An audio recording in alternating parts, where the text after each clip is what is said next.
Hey there, welcome to the podcast. I hope you survived the experience. I'm Pete, I'm Mike. and today we're covering X-Men 117, still only 35 cents. Again, I paid a little more than 35 cents for this one. Actually, my son bought me my copy of this one. Yeah, I was there for that. It was actually very cool of him. He was like, hey, Yeah. guy selling comics, my old man here. He needs a copy of the first issue, the first verse of the Shadow King. Make it happen. So, anyway, and yeah, thank you, Robert, if you're listening. But so 117, we were promised the most unexpected X-Men origin story of all. On the cover, it says the saga of Professor X, a new beginning and the end? Question mark! Exclamation point. And I think it delivers. I think so too. And also, I just want to say several issues ago, I mentioned how much I liked floating head panels. And the cover of this issue, classic floating head. Multiple floating heads. Yep. Love floating heads. So we open with the X-Men with the X-Men strike team. I don't know what we should call them because Beast and Jean are still in New York. We have our Savage Land survivors, consisting of Storm, Nightcrawler, Wolverine, Colossus, Banshee, and Cyclops. Yeah, and Beast wasn't officially a member at this point. True. And Jean, while she promised she would be a member, she was only there really to be part of the freak show and then make her way out of Magneto's secret volcano base. That is true. So the official X-Men, not just mutants, the X-Men, are on their hastily made raft that actually looks pretty seaworthy. Yeah, and I like that Colossus is trying to steer it, and also on the other end, Cyclops. And if these two are the people rowing, it's going in a circle.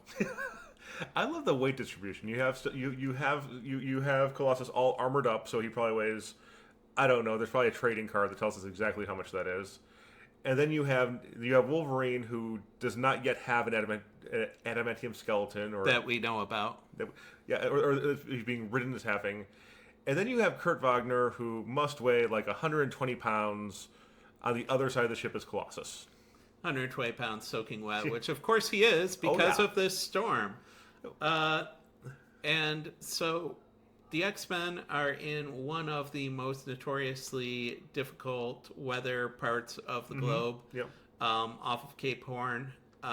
This has actually long been a navigational thing. This is geography nerd Mike coming through here for a moment. That's why everybody was trying to find a Northwest Passage around Canada, and eventually why the Panama Canal was built, because going around the end of South America is generally a bad idea. Yes. And then we have, banter.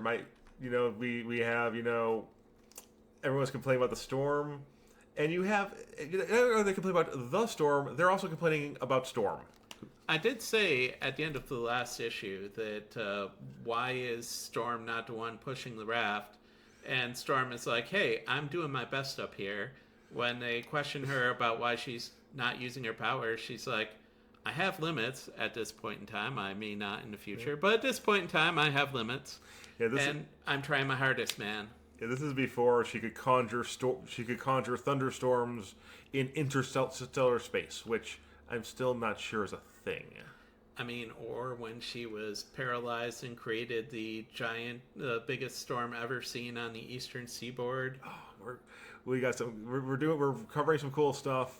We got some cool stuff we're working towards.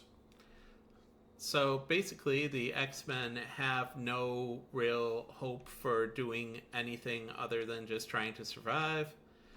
When they luckily encounter a Japanese ship on a secret mission.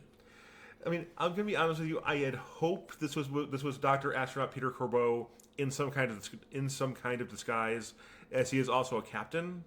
No such luck. Well, I mean, but astronaut scientist Pierre Corbeau also does enjoy deep sea fishing, so he very well could be down here just enjoying life. And Mike, we looked this up. So the Japanese ship is explicitly on a secret mission from Japan. At no point in this issue or in any other issue of Marvel Comics, from what we can find, do they articulate what the mission is? I believe that this is just a reason for them to say you cannot call Professor Xavier in New York because it's important to the plot that they not be able to. But yeah, you got this Japanese ship like thousands of miles from Japan, and they say they're there for a secret mission, and you really hope there's going to be a payoff to that. But if you felt that there should be, then you would be gravely disappointed. Which is really weird, particularly with Claremont writing, as Claremont was a man who would throw aside a line and then come back to it 5 years later. It's entirely possible. It's entirely possible that if he had continued writing X-Men for more than the almost 16 years, yeah, that he was that. He may have eventually just randomly pulled this back in because there are so many things that just randomly get pulled back in. In fact, that would not be the only thing that randomly came back up from this issue. Foreshadowing.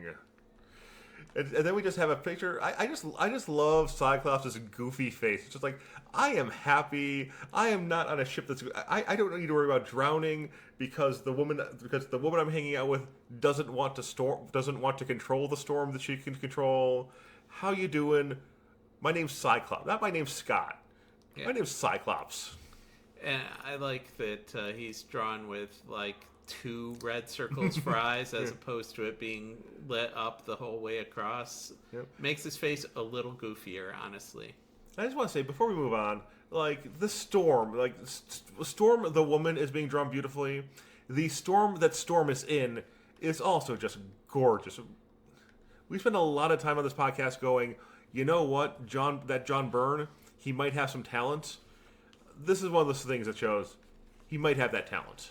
Honestly, I was going to mention that, and I was going to say also that I looked at my original copy and your Epic reprint, and I think that the Storm looks even cooler in the original old newsprint. On that ultra saturated, slightly aged slightly faded newsprint, it does look even better. It looks like you can feel the rain hitting you. Yep. And this is Michigan, so the odds of rain hitting us in my apartment, pretty good. Not bad. And then we just get like a cute little scene of domestic life. We have Jean Grey, dressed with her nice cardigan around her shoulders, and Bird Empress Lilandra just chilling. Jean says there's too many memories in this house. She's got to deal with the fact that the X-Men are dead, and she has to go do something else.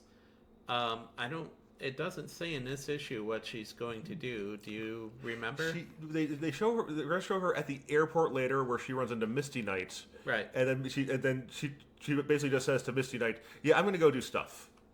So where she's going is Muir Isle, Moira McTaggart's place, so that she can hang out with Alex Summers and Lorna Dane and Jamie Madrox and Mystery Mutant.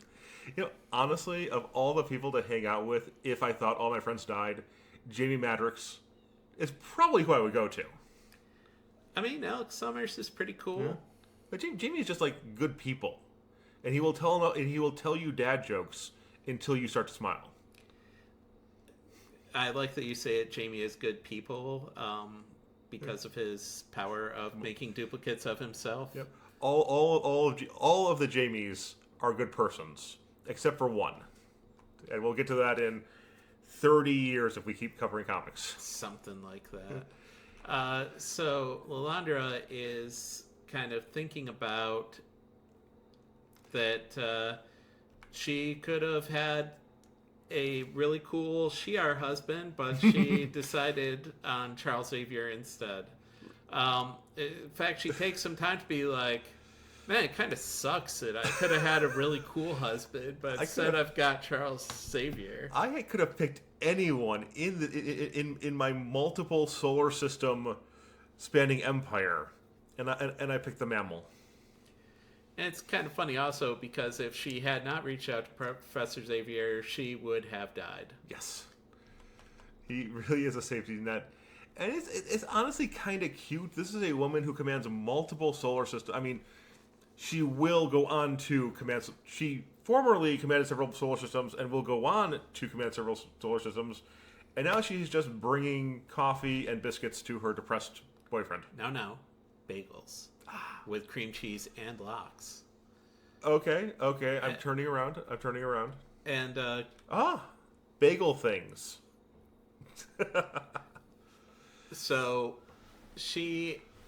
Claremont's writing her as being totally fish out of water, Little Mermaid kind of thing, who has to describe everything in terms that she understands, and it comes across kind of goofy, but it's also kind of sweet. Yeah. I just like the fact that she's like, these bagel things with cream cheese and smoked salmon. I guarantee you, if she had said, yeah, I tried this thing called gefilte fish. I'm going back to my empire. I'm leaving you here. Xavier says he's not hungry, and Landra drops some hot truth bombs on him by saying all things die, and not always at the time or in the manner of our choosing. And I just want Xavier to say, no, I have died many times at the time of my choosing, and it always turned out it was somebody else. That's accurate. And I really like this Xavier. He's looking a lot, Byrne draws him a lot more rugged, a lot more, pulp. I was a former pulp hero, which he essentially was. Yeah. I mean, we find out more about his pre-X-Men adventures later, but they certainly existed. Mm-hmm. In fact, we'll go into some of those right now in one of my favorite full-page layouts flashes, here. Yeah. So we've got Xavier's head, and superimposed on it are pictures of the story he's telling, which is that he fell in love with Moira McTaggart. They were engaged, and then he was drafted to the Korean War, and while he was away at war, Moira promised to wait for him, but then breaks off the relationship, and he ends up bumming around for a while. But what I like about this is there is no upper or left edge of this you're right. page. Yeah. It just goes blank to the end of the page. And this is a trick that John Byrne uses many times. Because not just here, but later in Fantastic Four and other issues, what he does is he does the pencils and he has to draw a panel outline for the printer to accept it as a legitimate page. He draws it in red pencil, which doesn't get picked up by the plate that is doing the black and white printing of it. That is so cool. Yeah, I took intro to printing because I'm old. Back when I was in high school, I took a intro to printing class, and we used to draw out. You would write instructions on what you were printing in red pencil because you'd be like, center it here and draw an arrow, and the pencil wouldn't copy when it came time to print. Yep, so John Byrne does that in order to make this excellent panel happen, where it's as if there is no panel. It's gorgeous. But there, obviously is, because we could see some of the boundaries of it, but, red pencil. Yeah. And one of the things I do want to mention here is Mike and I were talking before the episode about how much this issue gets added to. We're going to talk about the main part in a second, but this Charles meeting Moira and going to Cambridge stuff. This is one of those things they come back to time and time again. It turns out that Magneto was standing 3 feet to the left this entire time. It also turns out that Moira had a pretty good reason for breaking off the engagement. Don't want to go into that right now. Yep. But this issue, over the next 30 years, there will be so many things inserted into the events of this issue. This really is, when it comes down to it, a particularly important issue of X-Men, even though it feels like a total side story. It's a good trick. It actually sets the stage for a lot of things that are going to happen later. So after Xavier goes to his cool place in Kyranos, where he, I guess, paints and backpacks and helps people out, he then goes to Cairo. And we get just a great like whole introduction to the mysterious Cairo. I went there to find myself. Honestly, it almost sounds like a Robert E. Howard, like the beginning to a Robert E. Howard Conan story. And given Chris Claremont, I doubt that's a coincidence. There are several parts of this that feel like one of those classic Robert E. Howard or Edgar Rice Burroughs adventure stories. But Mike, there's a little white-haired girl with blue eyes picking Professor Xavier's wallet. Who could that be? I wonder who could be doing some Oliver Twist action here on the side in Cairo. Yeah. Yes, it turns out that Professor Xavier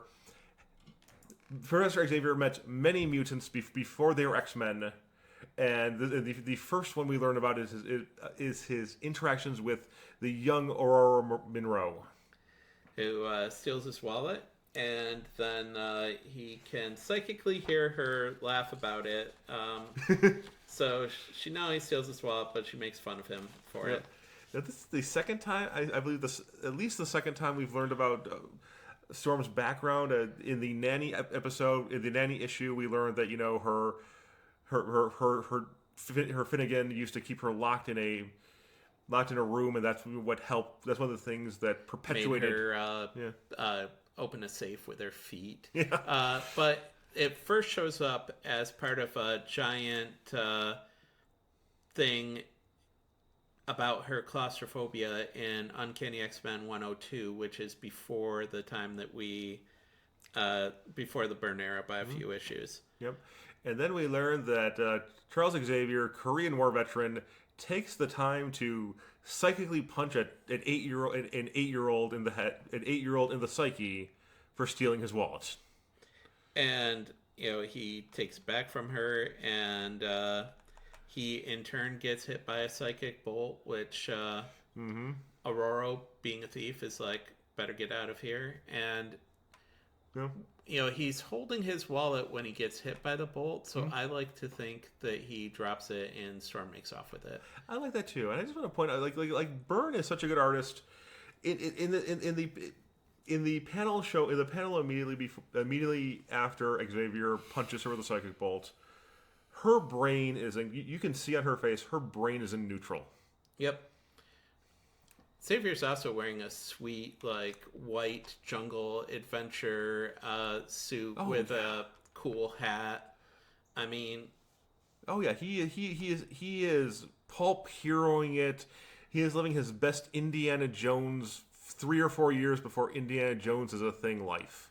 And I think part of the reason why they do this is because most of us are used to Professor Xavier not being able to walk, and so they wanted to show that he was actually a pretty adventurous guy back when he did have the use of his legs. 100%. And then this is just gorgeous. It really does make you. Byrne is really able to make us feel like we're not in New York, we're not in Antarctica. We are in Egypt at this exact moment. Backtrack for a second. Oh, yeah. It's later established that not only does Xavier stop Storm from stealing his wallet, he also implants an idea into her that if he ever needs her, that she will just agree to go along with him. Charles Xavier, mind wiping. She's supposed to be what? She's a moppet, clearly. She's like 7 or 8 years old here. Yep. That is awful.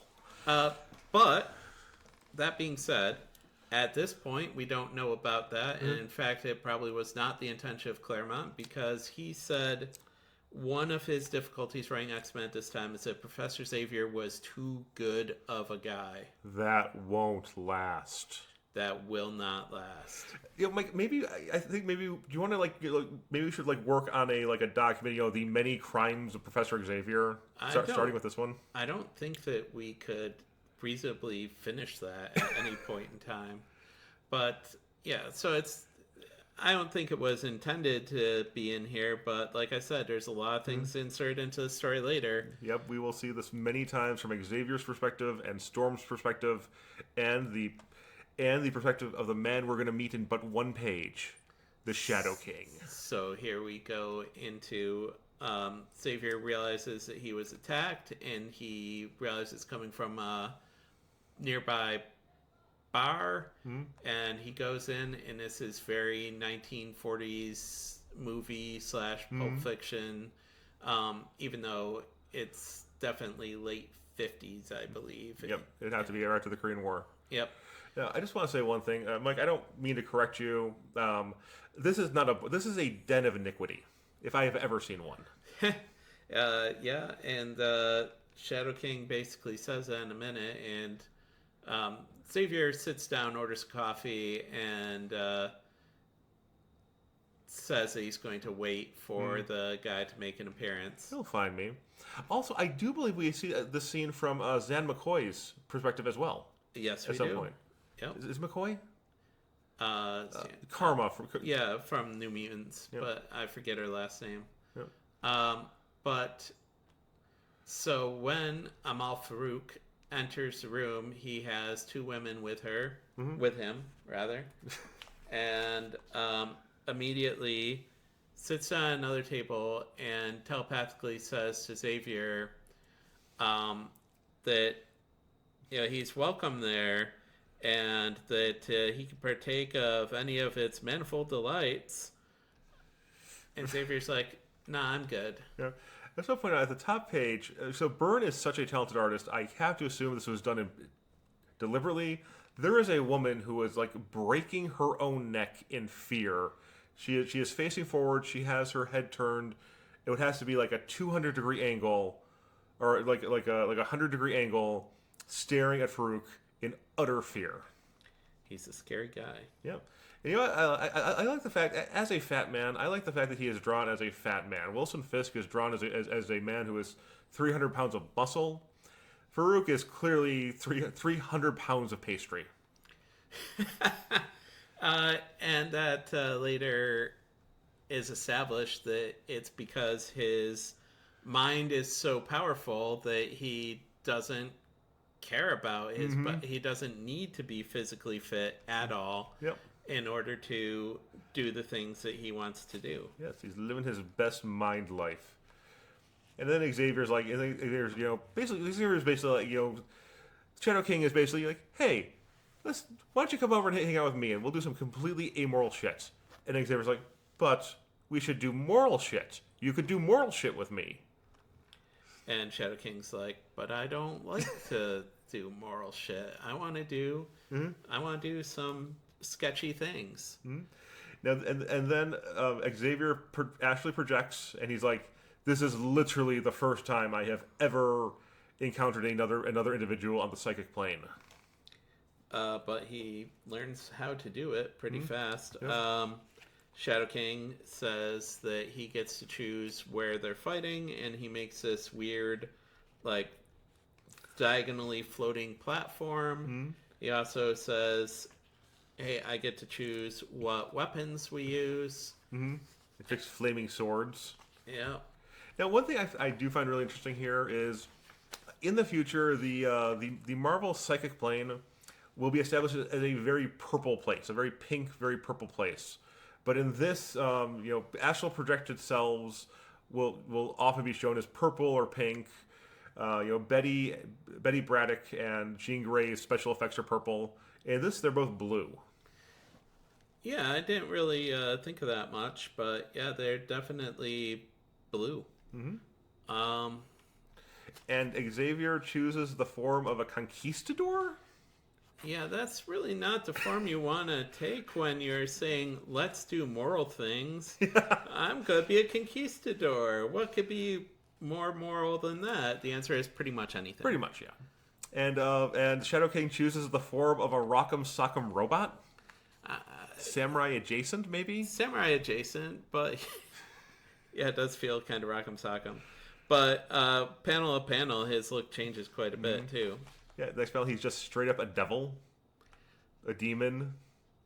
And then he becomes like this big Jabba the Hutt kind of thing. Yeah, and the entire time, so we're glossing. We're not going to do the play by play, but the entire time, Shadow King is whooping Charles's butt and going, you know what? I'm gonna mess you up so badly that your body will die, but from your perspective, it will take millennia. So meanwhile, we also establish an important thing, which is that when Shadow King hits Xavier in the astral realm, Xavier's shirt actually gets burned and his back gets injured by the fire, which is one of the first times that we establish that psychic wounds hurt in the real world in the Marvel Universe. Mike, if you die in the dream, you die in real life. Yeah, I'm counting on that. Anyway, so Shadow King becomes this weird... Evil toad? Yeah, Jabba the Hutt-ish. Yeah, Jabba the Hutt. Yeah, but, I mean, before Jabba the Hutt existed. And he grabs Xavier, and he's going to crush him. When Xavier has the realization that Shadow King is spending a lot of his energy on special effects. Mm-hmm. Yeah, looking cool. Looking cool. And Xavier's like, what if I just use off my energy to just do one big blast to try to end this right now? I don't need a sword. I am a powerful psychic. I'm just going to punch him with my brain. And the next series of panels is really amazing. It's awesome. Because it goes back to showing them in the Den of Iniquity. Yep. Xavier sitting at his table with his hat sitting on the table. Amal Farouk sitting across from him. The two of them, their gazes are locked. Next panel, Amal Farouk falls face first. The people who are like helping him are all like shocked. Xavier gets up, grabs his hat. Next panel, he's putting his hat on and going out the door as everyone tries to attend to Amal Farouk's injuries, which obviously they cannot attend to because he is dead and will never come back. Never, ever, ever. It's not his entire thing. He totally comes back. A lot. I want to comment on this page. Mike is 100% correct about it, and this is a trick. This is an effect that will be done by a lot of artists later on after Xerox machines become popular, and then scanning and copying and pasting.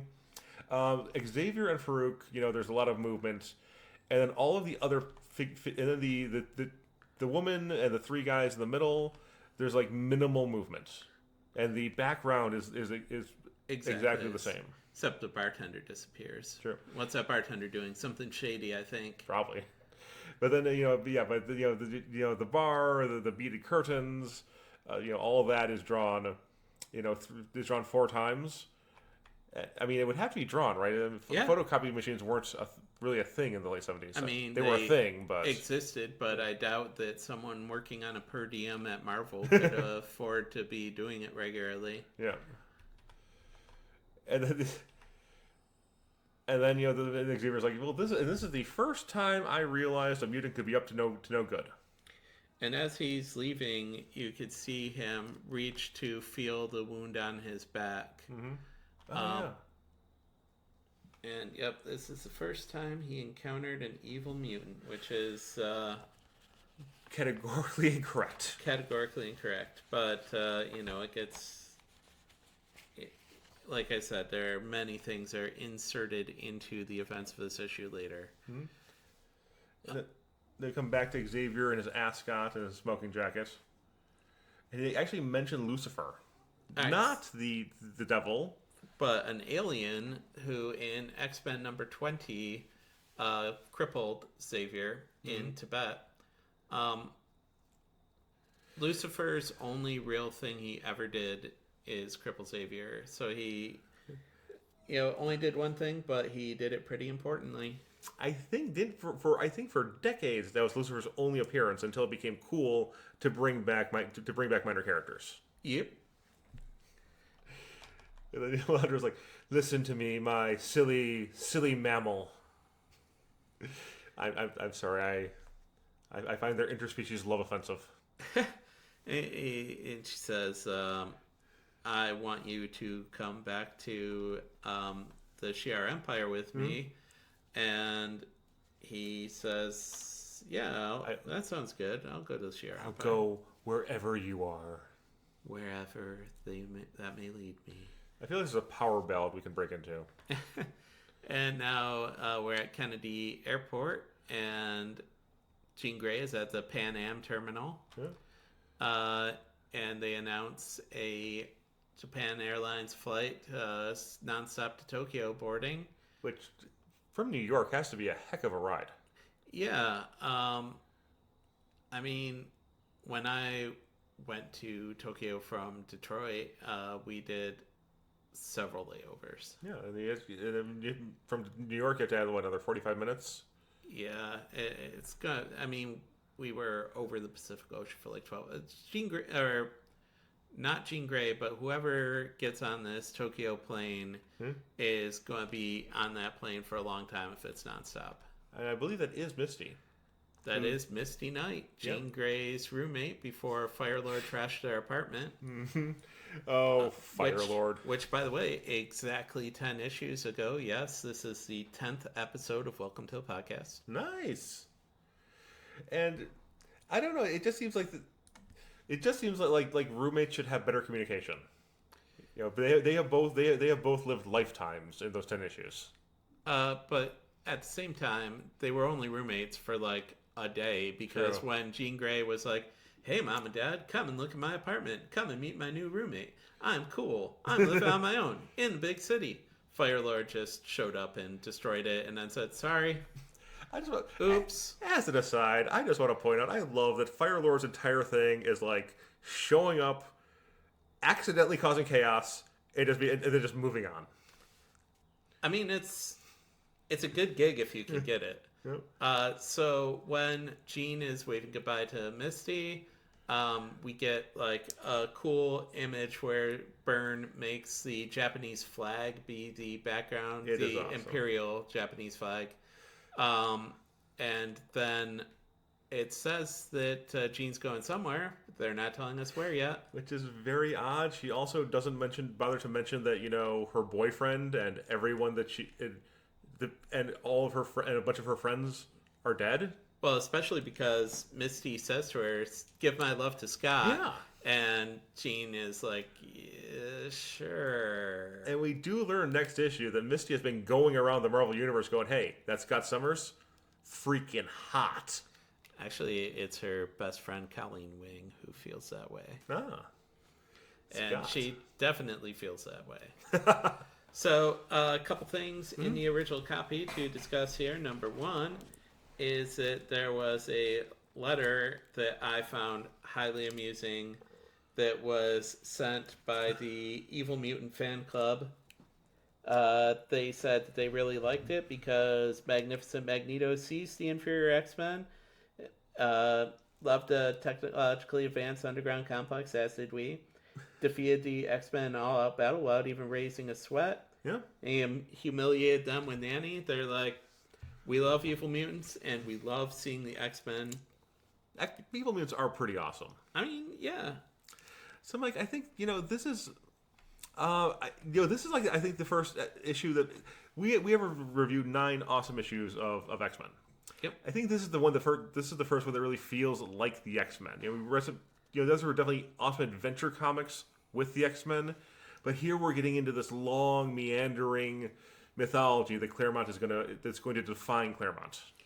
Yeah, I agree with that, because the best parts of Claremont's X-Men is that it was both an adventure story and a soap opera. 100%.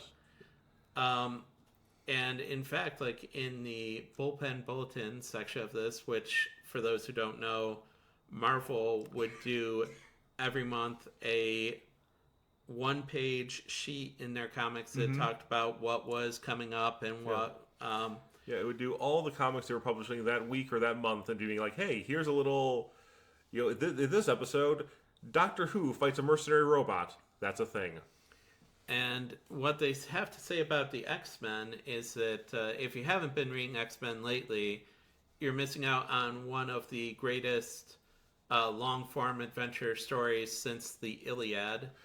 And I mean, Might be hyping it a bit much, but not it's- really. And also it's Stan Lee. I Yeah. mean, so of course you always kind of like take 20% off of that. No, But true.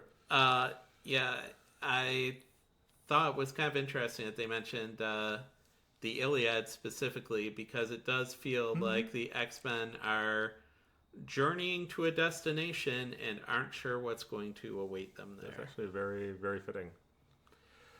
All right, so that's issue 117 of Uncanny X-Men. Yeah. Next issue, The Submergence of Japan. And next, and just an exciting announcement. Mike and I have decided, since we love doing this so much, we've been doing this now bi-weekly formats. We're actually gonna switch that up. We're gonna be doing episodes of Welcome to the Podcast every other week, and on those what used to be off weeks, now you're gonna learn everything you forgot you knew about key members of the X-Men world. Also, Pete may or may not make up things, and I will call him on it. If I make things up, Mike will call me on them. So I'm not just gaslighting you. All right, thanks for listening. And I'm happy you survived the podcast.